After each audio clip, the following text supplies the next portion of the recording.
Before we go into our interview today, I wanted to let everyone know we have a new sponsor for our Energy Question podcast, the U.S. Oil and Gas Association, or USOGA for short. First established in 1917, USOGA has been an effective and creative voice for the industry for more than a century now. USOGA is dedicated to educating the public, policymakers, and legislators at the federal, state, and local levels about the value of the domestic oil and natural gas industry. If you're in the industry and not currently a USOGA member, please consider joining the association as a way of helping it tell your story to the policymakers whose actions impact everything you do each and every day. You can start that process by contacting USOGA through its website, usoga.org. Thanks so much to USOGA for sponsoring the Energy Question podcast. And now on with our show. Hey, welcome to the Energy Question podcast. I'm David Blackmon, your host, and with me today is Jason Modglin, the president of the Texas Alliance of Energy Producers, one of my frequent guests. We had our weekly podcast during the legislative session. Now we're going to be doing this monthly as a part of our regular Energy Question lineup. And Jason, thank you so much for being with us today. Well, David, it's great to be with you, and happy summer, and looking forward to the monthly updates. Now that things have slowed down a little bit. Legislative session. Yeah, but there's still a lot to talk about, man. I was going through this list. It's not a real long list, but everything on it's pretty important. Starting with these methane regulations that will be coming soon from a federal government near you. Talk about what's going on there.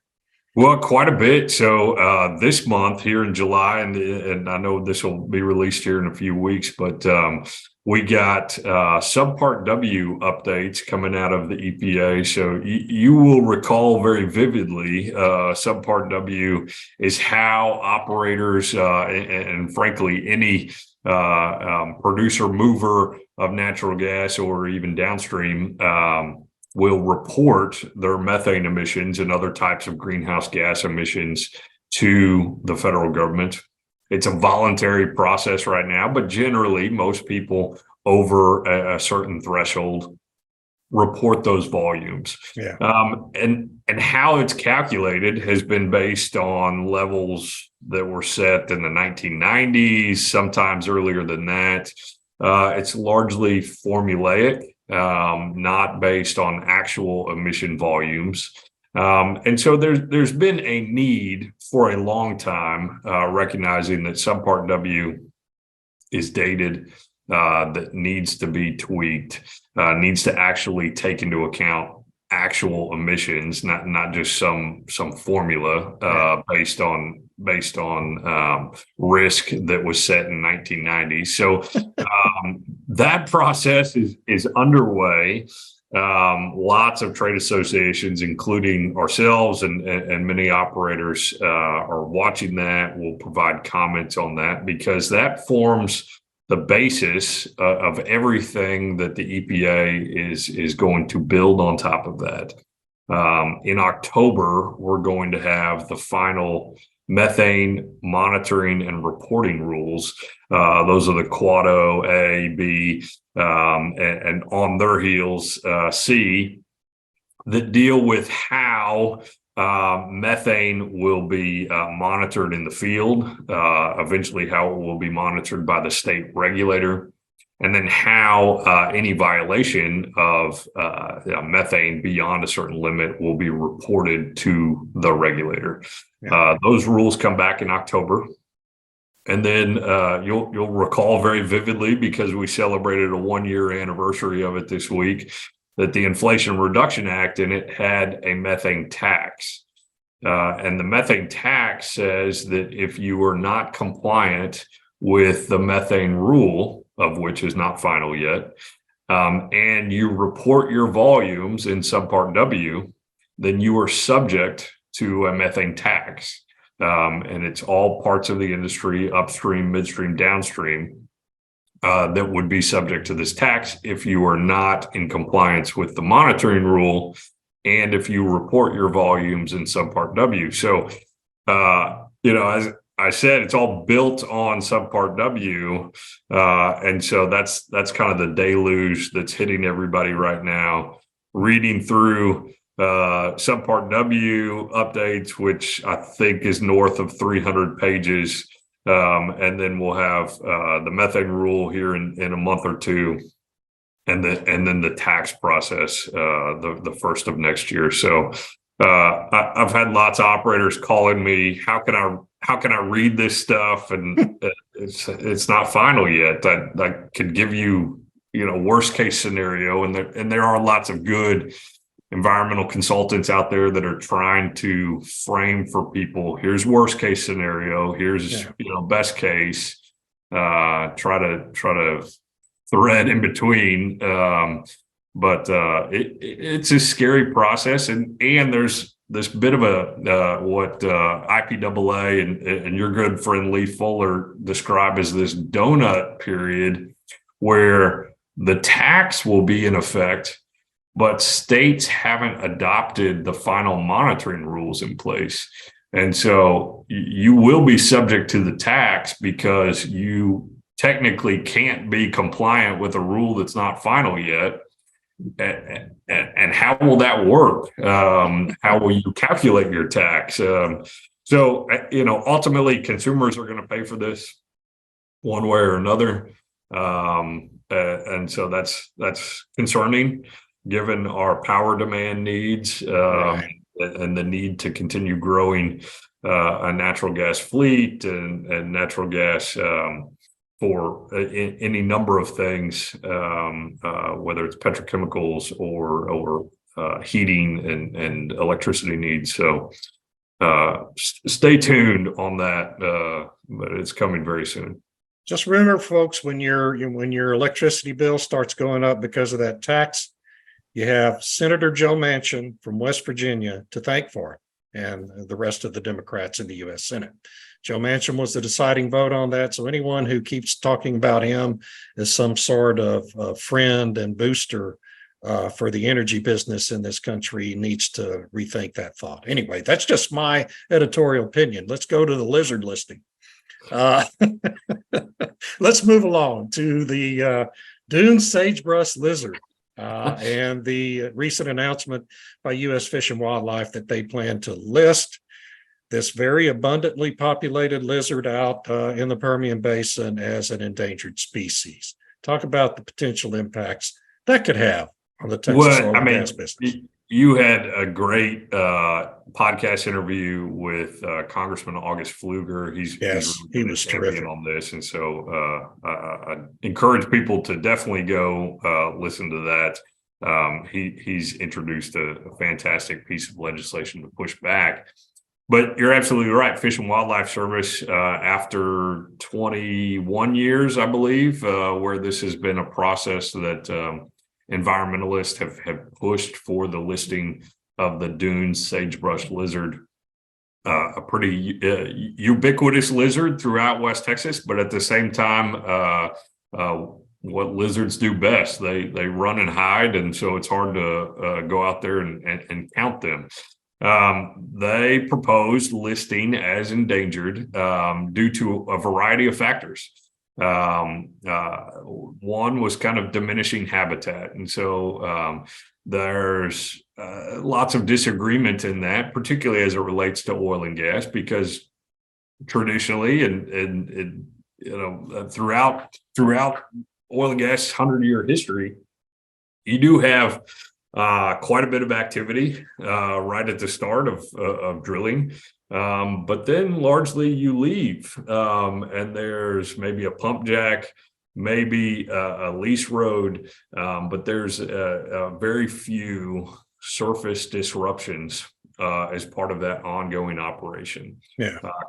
Contrast that with wind or solar, where you're taking up a lot more surface acreage. You've got to regularly be out there to clean the panels, grease the turbine. It's just a very different land application. Oil and gas is different. There's temporary disruption, and then the lizards return because they don't like to be around people. So So they claim diminishing habitat. They also claim that because the nature of frac sand is to refine and break the sand down a little bit, get to more of a finer coarse, that these lizards are allergic to the finer sand. It bothers them. It makes them not want to breed and not want to do lizard things. So I thought that was pretty comical in the listing that Fish and Wildlife said that the lizards were allergic to sand. It's literally in their name. And then finally, the panacea that is all things is that the lizard will be diminished because of climate change. Yeah. I don't know if you're familiar with lizards, but they're cold-blooded. They like warm. They like heat. In fact, when there's more heat, there's more lizards. So that one's hard to swallow, isn't it? Yeah, struggling a little bit with some of the reasoning. But I think the bottom line, what people are looking at is currently in Texas, the habitat is 6 counties that are right in the heart of the Permian Basin, captures some of the Delaware, some of the Midland Basin. This will certainly, most definitely, harm existing conservation efforts. There's been progress over the past 20 years, setting aside acreage, investing in the science of propagating this species and growing it. I think this listing will put a damper on that, but then it'll undoubtedly harm future investment in that area. And the area is of question because the listing allows for the secretary to draw a bigger map. Of course. And so where would the lizard potentially like to go? Well, David, you and I don't know that, but lizards like to migrate, and the secretary is certainly in tune with that. And so she will draw a map that I would suspect is bigger than 6 counties. I suspect it will be. Yes, I think we can count on that. And so, that's a little bit concerning because in the listing, the only problem industry was oil and gas. There was no mention of alternate energy sources, no mention of roads, no mention of houses. It's just oil and gas is the problem. And so that's pretty concerning for folks out there, and it should be concerning for folks across the country. I mean, the Permian Basin is the source of our energy security right now. Well over 40% of our oil, over a quarter of our natural gas, when you take into account New Mexico as well. And the idea that we would potentially put a cap on any growth out of that area is just very disturbing. And so appreciate Congress, Congressman Pfluger, with the Lizard Act. I'm forgetting the acronym, but it's got zealots in there, so that's all. Yeah. I wish I had written it down so I could recite it. But it's an acronym. And then other efforts. The Supreme Court in the 1970s said there's no economic test on endangered species, and certainly when we think about bald eagles or whales, we'd say absolutely there should be no economic test on those. But that's not where courts have gone lately. Right. They've said that as long as you're mitigating climate change, you can put a price on an eagle or put a price on a whale.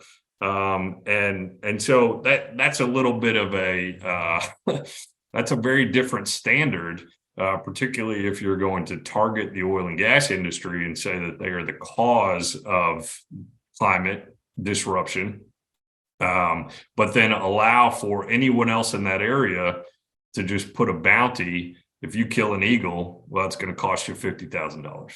Right. But only if you're in the oil and gas business. Wind farms can kill all the eagles they want. That's right. That's right. Have a take permit for you want to kill a whale, you've got the whales on the East Coast. Sure. No problem. It's wind.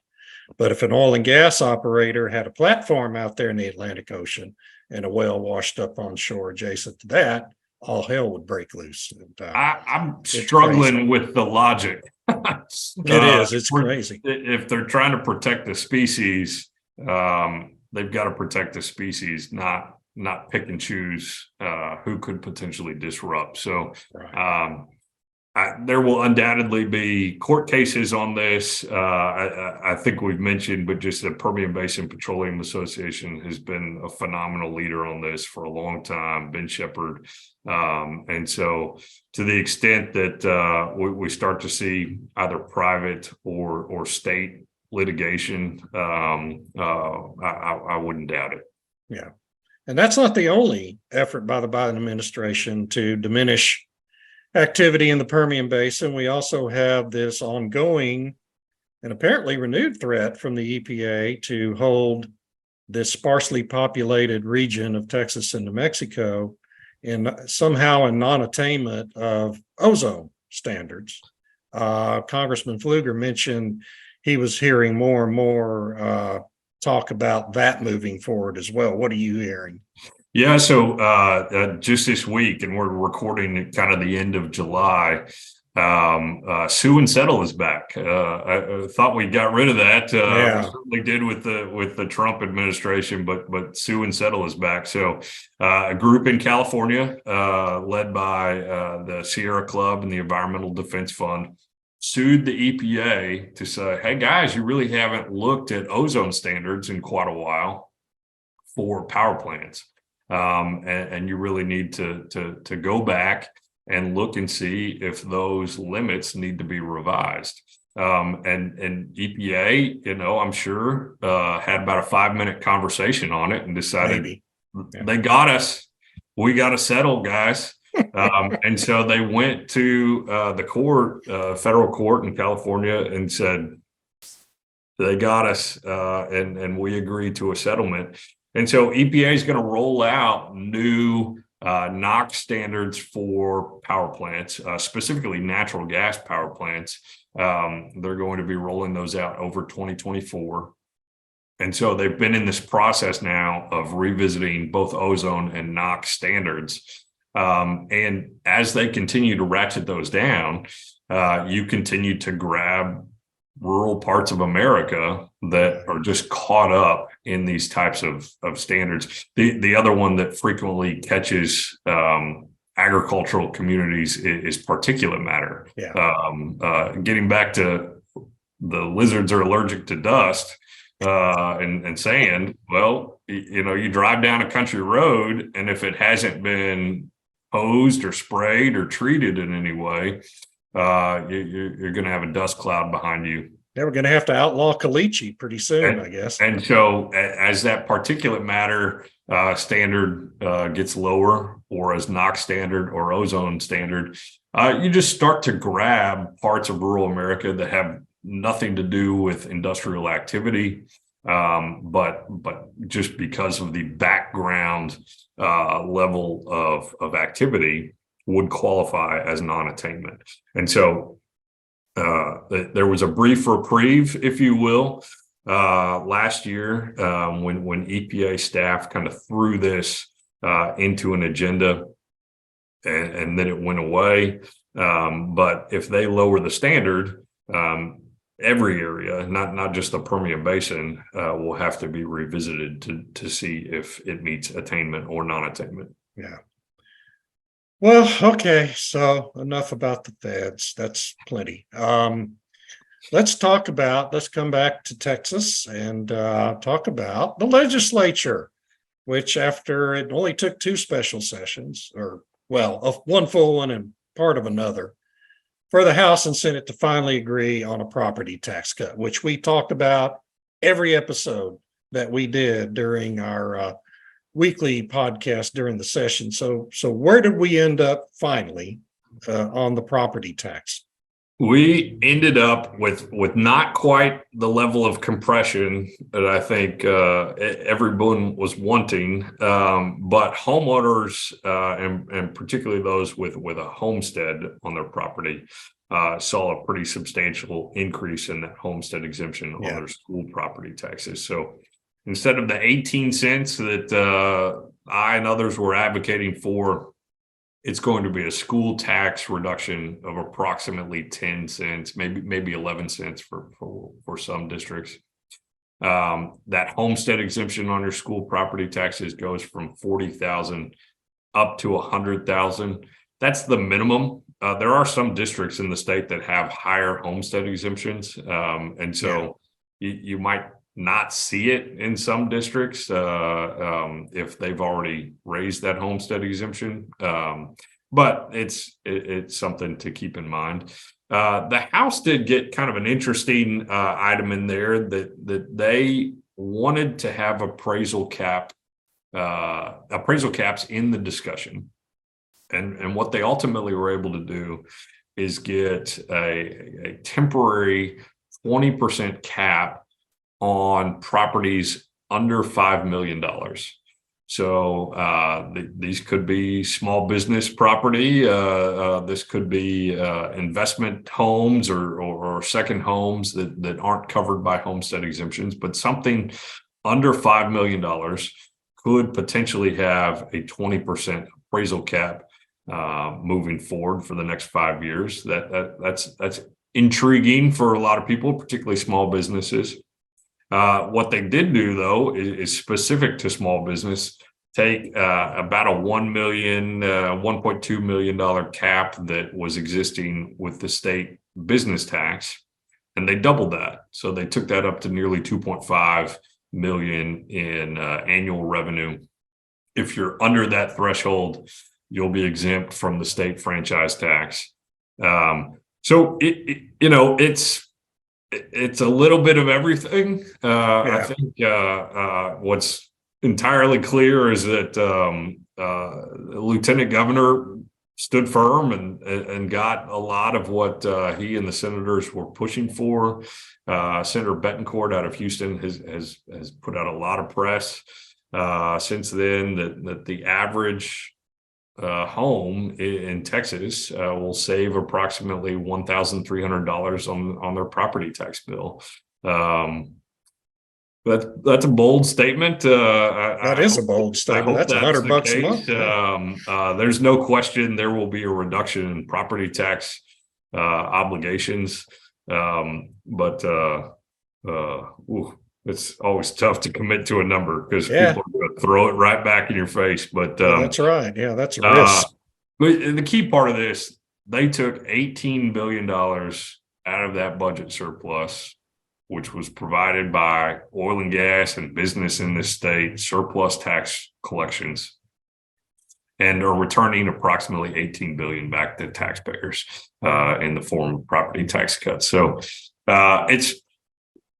it's not what we wanted entirely, but it's a good thing. It's not necessarily new spending. It's a return to the economy. Government shouldn't have more money than they need to run their operations. And so returning a portion of that back to the economy, back to homeowners is a good thing. Yeah. And that's something that wouldn't have happened, in many other states, most other states, certainly not in California or New York or any state in the Northeast. And so, it's just when you have an enormous surplus like that, to have a legislature that focuses on giving the majority of it back to the taxpayers is a rare thing in the modern world. And it's just part of being in Texas. And I think it's something we should all be thankful for. The grid. The other big issue here in Texas, of course, in a hot summer, which is not nearly as hot as 1980, by the way, so don't believe the propaganda in the media about that, but it is a hot summer.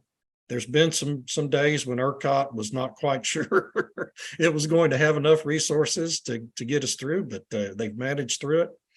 And, that's a pretty good performance, I think, so far by the grid. What do you think?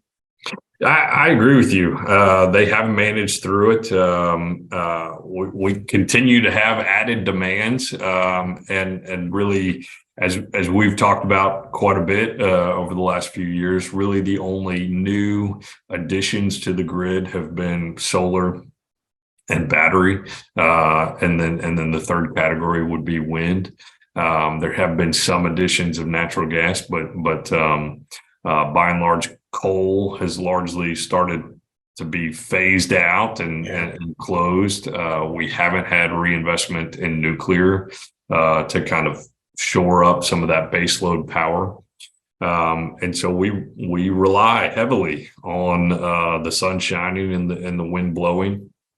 And when those don't perform, our backstop is natural gas. And so ERCOT has managed through that process. Hopefully that continues. We got kind of one more month of summer, and that August, September is always a hot time here in Texas. So and then that leads right into hurricane season, and so that always is a disruption, particularly for the poles and wires companies that have to get back out there and make sure that the wires are back up so that they can move power around. So they've done a great job, and we'll see kind of as we continue to perform what level of investment the PUC can attract into this market, so that we can have some more natural gas resources. If coal or nuclear can join the party, that would be fantastic.